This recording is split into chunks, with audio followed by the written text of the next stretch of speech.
Hello everyone, welcome to कीमोफिलस लॉरिका। Hopefully आप सब लोग बढ़िया होगे, अच्छे होगे और अपना बहुत अच्छे से ध्यान रख रहे होगे अपनी फैमिली मेम्बर्स का भी, क्योंकि जो आजकल टाइम चला हुआ है इट्स वेरी अनफॉर्चुनेटली। मैं ये तो कभी नहीं कहती हूँ कि टाइम ख़राब चला है, क्योंकि वो कहना ही गलत है ना। जो भी वक्त है वो किसी के लिए अच्छा है, किसी के लिए बुरा। एंड हाँ, जो भी चीज़ें हो रही हैं वो ऑब्वियसली जिसके घर में ज़्यादा होंगी वहाँ थोड़ा अलग माहौल होगा, बाकी सब लोगों पर भी असर पड़ेगा। बट सच यही है कि जो भी है उसके साथ ही जीना है, उसके साथ ही फेस करते हुए हमें आगे बढ़ना है। सो इसीलिए हम ये दुआ कर सकते हैं कि सब लोग अपना प्रॉपरली ध्यान रख रहे हो, खाने पीने का, हेल्थ का, है ना।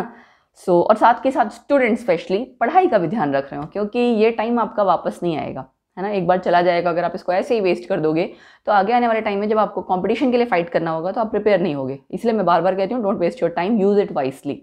ठीक है। तो आपकी लोगों की ही डिमांड पे आप लोगों ने कहा था कि मैम आप थ्योरी तो पढ़ा रहे हो बट प्लीज़ न्यूमेरिकल्स की एक सीरीज़ निकाल दो +2 के लिए, और ताकि उन सीरीज़ को देखते ही हम मतलब पूरे चैप्टर में आपके जितने टाइप के क्वेश्चंस बनते हों वो सब आप करवा दीजिए, हर चैप्टर की अलग अलग। तो मैंने सोचा चलो भाई ये भी कर देते हैं ना, तुम्हारे लिए ये भी कर लेते हैं, तुम पढ़ लो बस। ठीक है, मैं करने को तैयार हूँ, तुम पढ़ लो बस। लिटरली मतलब I am that much passionate to teach somebody कि अगर कोई अपना 5% भी कहेगा ना कि हाँ मैम मैं 5% भी अपने मतलब अच्छे से मेहनत करूंगी या करूंगा, तो मैं उसके लिए शायद कई गुना ज़्यादा 100% अपना पूरा दूंगी, जस्ट इसलिए कि शायद मेरे पूरे एफर्ट से वो बच्चा पढ़ ले, है ना। एंड उसका आगे करियर बनेगा, तो अगर वो सेटिस्फाइड या कहीं सेटल्ड होगा तो मुझे बहुत खुशी मिलेगी, लिटरली बहुत खुशी मिलेगी। सो इसीलिए हम सीरीज़ शुरू करने जा रहे हैं, +2 की सीरीज़। और कुछ +1 वाले बच्चों का भी मतलब होगा कि मैम +2 का करा रहे हैं, +2 +1 का नहीं करा रहे हैं। एक्चुअली बेटा देखो, इन केस अभी तो पता ही नहीं है कि +2 के एग्जाम्स होंगे या नहीं होंगे, बट थोड़ा सा फोकस इस टाइम ये है ना कि बोर्ड वाले एग्जाम्स के लिए मेंटली भी उनको प्रिपेयर होना होता है। माहौल जैसा है उसमें बच्चे पढ़ पा रहे हैं नहीं पढ़ पा रहे, तो मैं इसलिए थोड़ा सा फोकस उन पर ज़्यादा रख रही हूँ कि हाँ अगर बोर्ड एग्जाम्स होते हैं तो वो बेचारे फटाफट रिवाइज कर सकें। क्योंकि जो मेरी वीडियोज़ चाहे फर्स्ट और सेकेंड चैप्टर तो मैंने कम्प्लीटली पढ़ाया, आपने देखा होगा, है ना।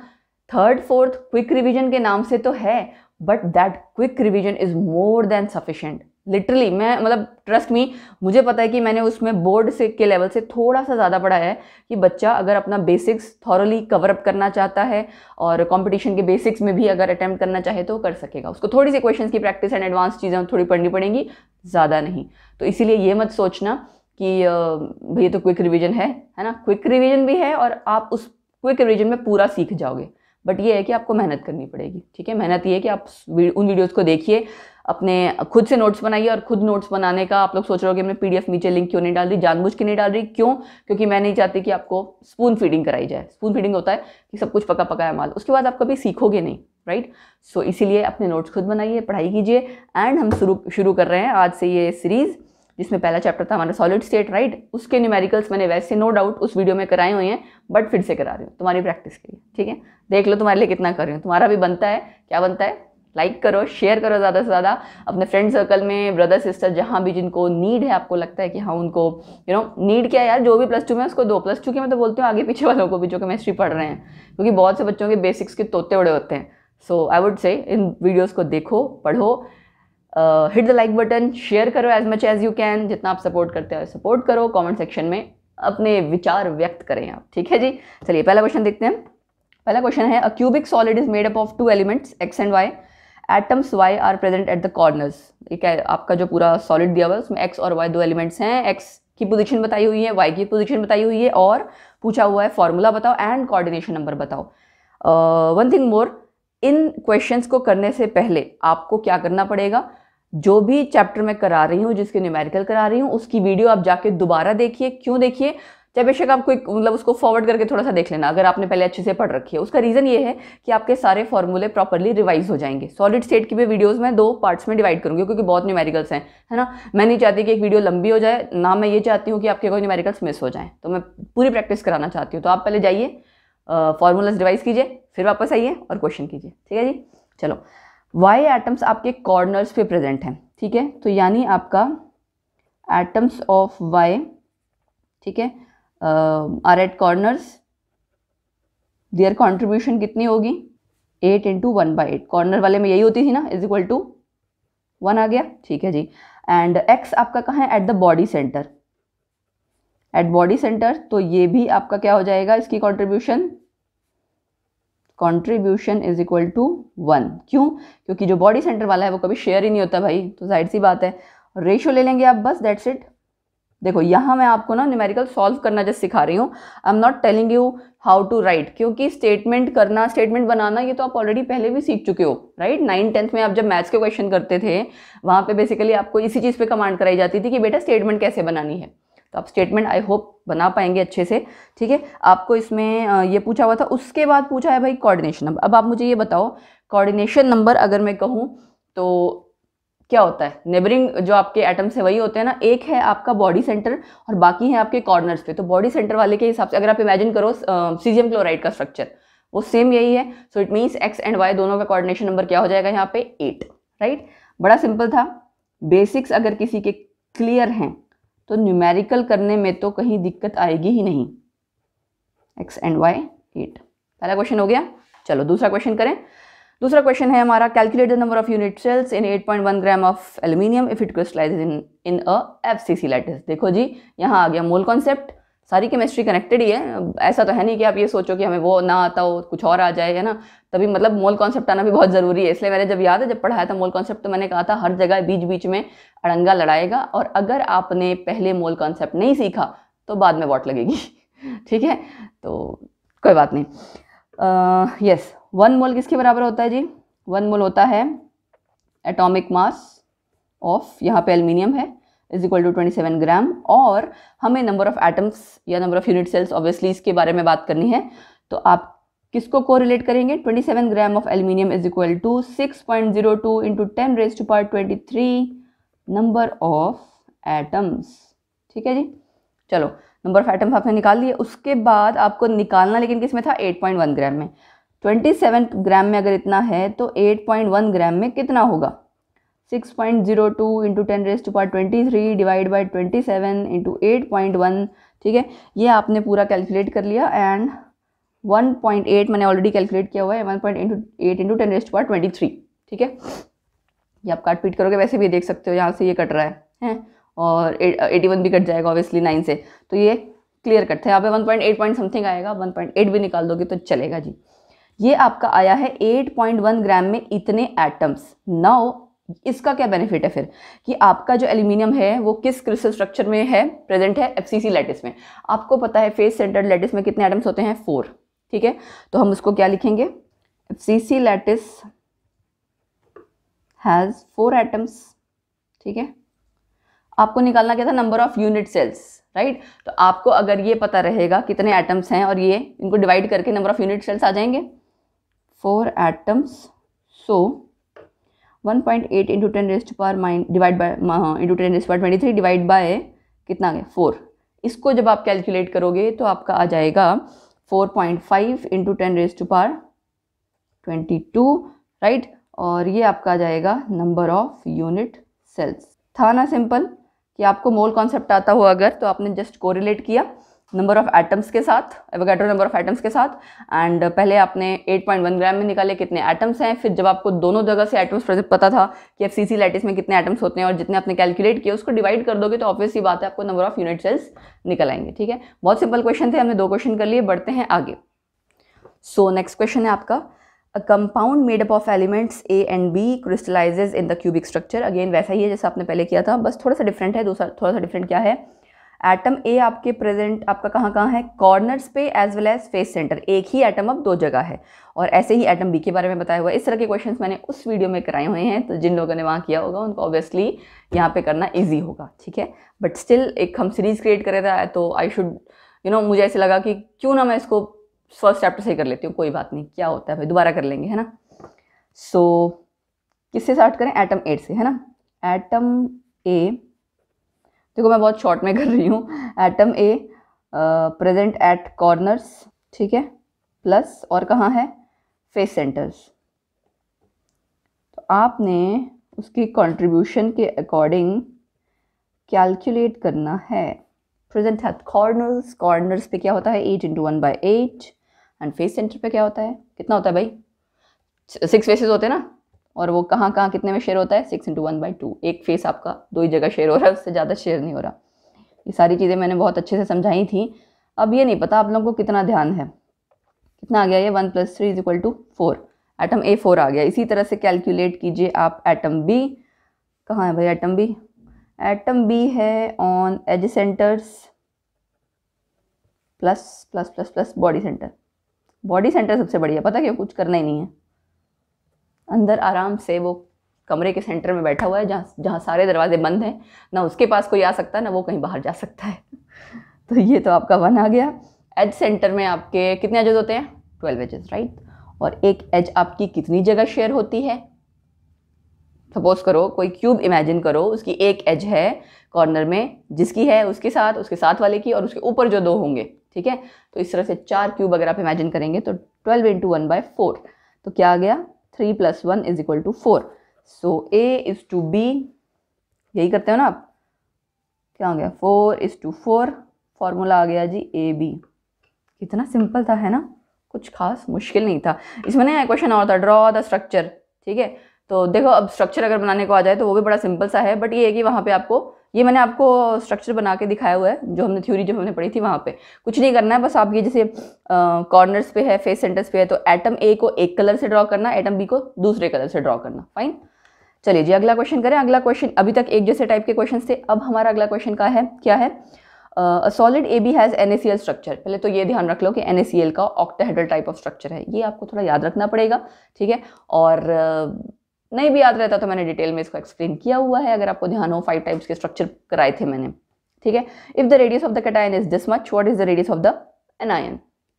चलो जी, फॉर्मूला याद है किसी को? मैंने एक फॉर्मूला कराया था, ये कैटायन का रेडियस इज इक्वल टू 0.414, ये है फॉर ऑक्टाहेड्रल, मतलब ये रिलेशन फॉर ऑक्टाहेड्रल। टेट्राहेड्रल के लिए 0.225 वाली वैल्यू थी, ये इधर 100 आ जाएगा, है ना। कैटायन का रेडियस दे रखा है 100 पिकोमीटर, 0.414 एनायन का रेडियस निकालना है।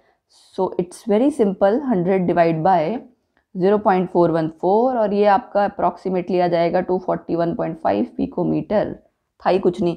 पहले तो पता मैंने ये सोचा ये क्वेश्चन नहीं कराऊं, फिर मैंने सोचा चलो यार हर तरह के न्यूमेरिकल जब करा ही रहे हैं, बेशक डायरेक्ट रिलेशन हो बट रिवाइज करा देती हूँ, उससे क्या होगा? फॉर्मूला रिवाइज हो जाएगा।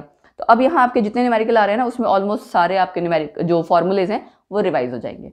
तो लेकिन फिर भी मैं आपको यही कहूँगी, पहले एक बार चैप्टर वाली वीडियोस जाके देखो, फॉर्मूले उसका बेस्ट तरीका पता है कि वीडियो जब भी देखो, जब पढ़ रहे हो ना, अपने नोट्स जब आप बना रहे हो, ठीक है, वेल एंड गुड, नोट्स तो बना रहे हो, but at the same time notebook के लास्ट में, मैं तो यही करती थी यार कॉपी के लास्ट में ना एक पेज में ऊपर हेडिंग लिख लेनी सॉलिड स्टेट, उसके जो भी फॉर्मूलेज हैं या शॉर्ट नोट्स, अगर कुछ ऐसी चीज़ें जो मतलब मेमोराइज करने वाली चीज़, उसको एक जगह लिख लिया और उसको आपने जस्ट रीड आउट करना है डेली, तो कुछ याद करने की जरूरत नहीं पड़ती, वो अपने आप दिमाग में बैठ जाता है, ठीक है। चलिए बढ़ते हैं अगले क्वेश्चन पे। सो नेक्स्ट क्वेश्चन है आपका, अब आ गया आपका, देखो वॉइड्स, है ना। और वॉइड्स में भी मैंने देखो आप लोगों के लिए दोनों तरह के वॉइड्स लिए हैं। टेट्राहेड्रल वॉइड्स का एक क्वेश्चन लिया है, एक क्वेश्चन लिया है आपका जो नीचे वाला दूसरे वाला क्वेश्चन है ऑक्टाहेड्रल वॉइड्स का। तो दोनों का आपको रिलेशन याद आ गया होगा, या याद करा देती हूँ मैं। जब भी इस तरह का क्वेश्चन आता है आपको एनायन और वॉइड्स के बारे में, पहले क्वेश्चन पढ़ लेते हैं। देखो, see atoms of element B form HCP lattice, ठीक है। यहाँ तक आपको समझ में नहीं आएगा कि बी क्या है, बट इसके आगे आप जैसे ही पढ़ोगे, and those of the element A occupy 2/3 of the tetrahedral voids. बच्चे कहते हैं मैम समझ ही नहीं आता कि हमें कैटायन कब लेना, एनायन कब लेना। बेटा सिंपल सी बात है, मैंने बताया था कैटायन स्मॉलर इन साइज है तो हमेशा वो वॉइड में प्रेजेंट होगा। फाइन, सो टेट्राहेड्रल वॉइड्स में जो भी चीज़ प्रेजेंट है, ए जैसे यहाँ पे, वो क्या है? कैटायन। तो दूसरा क्या हो गया? एनायन। जब भी आप इस तरह के क्वेश्चन स्टार्ट करते हैं, you have to started by letting the value of anion as N, ठीक है। आप उसको एज्यूम कर लेते हो कि लेट ऑक्साइड आयन, लेट जो भी एनायन है वो आप एन है, उसके अकॉर्डिंग आपका क्या डिसाइड होता है फिर कि number of then tetrahedral voids कितने होंगे, राइट, या नंबर ऑफ ऑक्टाहेड्रल वॉइड्स कितने होंगे, उसी के अकॉर्डिंग आपका पूरा आगे क्वेश्चन होता है। So let anion B is equal to N, ठीक है। So number of tetrahedral voids is equal to twice of number of spheres या नंबर ऑफ एनायंस जो आपके होते हैं, ठीक है, यानी 2n। बट यहाँ पे वो क्या कह रहा है? Element A is occupying 2/3 of the tetrahedral voids, so atoms of A is equal to 2/3 of किसका? ट्वाइस ऑफ n, यानी 4/3n। बस आपके पास b आ गया, a आ गया, और रेशियो ले लो, यही तो करते आए हो आप, a is to b, a कितना है? 4/3n is to n, सो कितना आ गया 4:3, A4 B3, आंसर आ गया। नेक्स्ट क्वेश्चन, इन कोरेंडम, ये क्या होता है? अब ये अगर नहीं पता होगा तो मैं बता देती हूँ, Al2O3 का फॉर्मूला है ये, उसको कोरेंडम कहते हैं, और है उसका। Oxide ions are arranged in HCP lattice again and aluminium ions occupy again 2/3 of the octahedral voids. यहाँ 2/3 ऑक्टाहेड्रल वॉइड्स का है। What is the formula of the corundum? क्या करेंगे हम फिर से, let the oxide ion is equal to N, और number of, अब की बार क्या करना है भाई, octahedral voids is equal to कितना होता है, नंबर ऑफ स्फीयर्स के बराबर, यानी जितना आपने एनायन लेट किया होता है उतना ही आ जाएगा। तो रह गया कुछ? हाँ जी रह गया, बिल्कुल रह गया। क्या? एल्यूमिनियम आयंस है ना। एल्यूमिनियम आयंस आपके प्रेजेंट हैं ऑक्टाहेड्रल वॉइड्स में, कितने में, 2/3 ऑफ N, यानी 2/3 N। तो उसके बाद आपने रेशियो ले लेनी है A:B की, जो कि क्या आ जाएगी, 2/3N:N, 2:3। ओ सॉरी, A और B नहीं होना था, यहाँ पे ऑक्साइड आयन था, मैं अभी भी A और B लेके चल रही हूँ। इसको करेक्ट कर लीजिए, just Al+3 oxide ion, that's it, इतना ही करना था। तो आपका फॉर्मूला क्या आ जाएगा भाई, Al2O3। फाइन, ये आ गया आपका फॉर्मूला। हो गया क्वेश्चन। चलो अगले क्वेश्चन पे चलें। चलिए अगला क्वेश्चन है, a solid A+B negative has NaCl type close packed structure. If the anion has radius of this much, what should be the ideal radius of cation? और उसके बाद पूछा है, can a cation having radius this much be slipped into the tetrahedral side of crystal this? Give reason for your answer। देखो आपको याद है एक टेबुलर फॉर्म में मैंने आपको बताया था, जो रेंज दी होती थी ना, रेडियस रेशियो रूल से अकॉर्डिंग था ये, उससे आपका क्या पता लग जाता था कि किस टाइप के क्रिस्टल लैटिस में आपका जो एटम्स हैं वो अरेंज हैं। फाइन, तो उसी पे बेस्ड आपका क्वेश्चन है। जैसे आपने अभी रिलेशन किया था ना, अभी मैंने एक आपको ये फॉर्मूला लिखा था, उसी से आप कैलकुलेट करोगे, नो डाउट, ठीक है। लेकिन थोड़ा सा और कुछ ये है कि आपको वो पूरा टेबुलर फॉर्म याद होना चाहिए। देखो यार, मैं यहाँ पे जो क्वेश्चन करा रही हूँ वो आपको हर टाइप का एक एक क्वेश्चन करा रही हूँ, ठीक है। तो इसका मतलब ये नहीं कि आपने खाली यही क्वेश्चंस कर लेने हैं, जितने भी हैं आपको प्रैक्टिस भी करनी है। जितने ज़्यादा आप क्वेश्चंस की प्रैक्टिस करेंगे हर तरह के क्वेश्चंस की, तब जाके आपको मास्टरी होगी। फाइन, सो कंप्लीटली ऐसा मत सोचना कि बस यही जितने क्वेश्चन हैं 15-20 में यही करूं, ठीक है, जो भी है क्वेश्चंस कराए हुए थ्योरी और इसको मिला के, नहीं, आपको अपनी तरफ से भी प्रैक्टिस करनी है, ठीक है। चलिए, तो मैं करने का तरीका जस्ट बता रही हूँ कि कैसे अप्रोच होनी चाहिए न्यूमेरिकल्स को लेके, क्योंकि यूजुअली बच्चों को क्वेश्चन देख के यही नहीं समझ में आ पाता है कि किस टॉपिक से रिलेटेड है। तो मैं तभी कहती हूँ क्वेश्चन पढ़ो, उसके बाद सबसे पहले उस चैप्टर पे एक कहते हैं ना कि मेमोराइज करो कि आपने जो जो पढ़ा था उसमें किस टॉपिक से रिलेटेड ये क्वेश्चन है। जब वो आपको याद आ जाएगा तो फॉर्मूला याद आ जाएगा, उसके बाद आप इजीली कर पाओगे। जैसे यहाँ पे आपको एनायन का रेडियस दिया हुआ है 250 पिकोमीटर एंड पूछा हुआ है आइडियल रेडियस ऑफ कैटायन। तो ये आपका आइडियल रेडियस ऑफ कैटायन आप कैलकुलेट करने वाले हो। जब आपको एग्जाम में करना है तो आपको लिखना है anion radius equal to 250 picometre, ideal radius of cation, then you have to calculate it, right. And I am writing the directly the formula, ठीक है, कैटायन और जो एनायन का रिलेशन है रेडियस रेशियो रूल वाला, उसका यूज़ करके ये आपने निकाला 250 पिकोमीटर से। जब आप मल्टीप्लाई करेंगे तो ये आ जाएगा 103.5 picometre. This is actually ideal radius of cation. Fine, तो आपका एक पार्ट तो जी हो गया। उसके बाद वो क्वेश्चन में पूछ रहा है, can a cation having radius of this much be slipped into the tetrahedral side of the crystal. अब या तो इसको करने के दो तरीके हैं, जो मैं आपको दोनों तरीके बता देती हूँ। इसके जैसा ही एक और फार्मूला है जो कि टेट्राहेड्रल साइड के लिए यूज होता था। क्या था जी वो? 0.225 आर नेगेटिव, राइट। तो अगर आपको दिया हुआ है क्या, can a cation having radius of this much, ठीक है, be slipped into the tetrahedral side of the crystal. उसी सेम क्रिस्टल का आपको अगर टेट्राहेड्रल वॉइड का अगर आपको वो रेडियस डायमीटर पता लग जाए, है ना, रेडियस ऑफ कैटायन कितना होना चाहिए, तो उससे आप बता सकते हो ना, 180 पिकोमीटर वाला अगर कोई कैटायन है तो वो आएगा कि नहीं आएगा उसमें। देखो कैसे, 0.225 इंटू 250, इसको जब आप कैलकुलेट करते हैं तो आपका आता है 56.25 के अराउंड पिकोमीटर। सो यहाँ से हमें पता लग रहा है कि भाई कैटायन जो आपका ये क्या बोलूँ मैं, लिख देती हूँ, रेडियस ऑफ टेट्राहेड्रल वॉइड है एक तरह से, ठीक है। कैटायन जो आपका टेट्राहेड्रल वॉइड में होगा वो है, यहाँ दे रखा था 180 पिकोमीटर, तो जाहिर सी बात है ज़्यादा है, इसमें तो आएगा नहीं है। तो आप क्या करोगे, नो, इट्स नॉट पॉसिबल। दूसरा तरीका क्या है इसी क्वेश्चन को करने का, कि आप रेडियस रेशियो रूल निकाल लें, मतलब रेंज निकाल लें। कैटायन का रेडियस आपको दिया हुआ है 180 पिकोमीटर और एनायन का क्वेश्चन में दिया हुआ था भाई 250। आपने कैलकुलेट किया, आया 0.72। जो आपकी टेट्राहेड्रल ऑक्टाहेड्रल वाली रेंज होती है वो होती है 0.225 से 414, राइट। उसके बाद वो आपका ऑक्टाहेड्रल वाला जो रेंज है उसके लिए है, सिंपली NaCl टाइप स्ट्रक्चर के लिए, ठीक है ना। बट अगर आप इसको कैलकुलेट करके आपका ये 0.7 आ रहा है, मतलब उससे ज़्यादा आ रहा है, अगली रेंज जो होती है वो होती है 0.732 से लेके 1 तक, सीजियम क्लोराइड वाला जो टाइप स्ट्रक्चर है बॉडी सेंटर्ड वाला, उसके अकॉर्डिंग, राइट। तो आप इसके लिए क्या लिखोगे, this value does not fall in the range of किसकी, 0.225 से लेके 0.414, नो इट्स नॉट पॉसिबल, ठीक है। तो मैंने आपको दोनों तरह से बता दिया जी। ये हो गए आपके 7 क्वेश्चंस। इसी तरह से 7 क्वेश्चंस हम अगले लेक्चर में करेंगे, बट मेरी आपसे एक गुजारिश है, ठीक है। और तो गुजारिश ये है कि आपने जस्ट फॉर्मूले रिवाइज करने, थ्योरी रिवाइज करनी, फिर क्वेश्चंस की प्रैक्टिस यहाँ से करनी, उसके बाद अपने आप करनी, ठीक है। एंड उसके बाद हाँ, यस, वन मोर थिंग, जो क्वेश्चंस या कहीं आपको क्वेश्चंस में कोई डाउट है तो आप कमेंट सेक्शन में क्वेश्चन डाल सकते हो, फाइन। या फिर हमारे जितने भी सोशल हैंडल्स हैं, जो भी आपको पता है इंस्टा के हैं, ठीक है, DM कर सकते हो FB पेज पे, तो वहाँ पे भी आप हमें डायरेक्टली अपना क्वेश्चन जो है टाइप करके सेंड कर सकते हो, I will solve it for you. तो बट ये है कि जो गुजारिश है वो ये है कि आपको मेहनत करते रहना है, प्रैक्टिस करते रहना है, ठीक है। ओके दोस्तों, मिलते हैं इसी के अगली सीरीज में। सॉलिड स्टेट का जो रिमेनिंग पार्ट है, कुछ और क्वेश्चंस वो हम अगले लेक्चर में करेंगे। तब तक के लिए आप इसको अच्छे से रिवाइज कीजिए। Do take care of yourself and yes, study well. So God bless you all. Keep unrolling the mystery of chemistry with myself, Lorika. Bye bye, take care.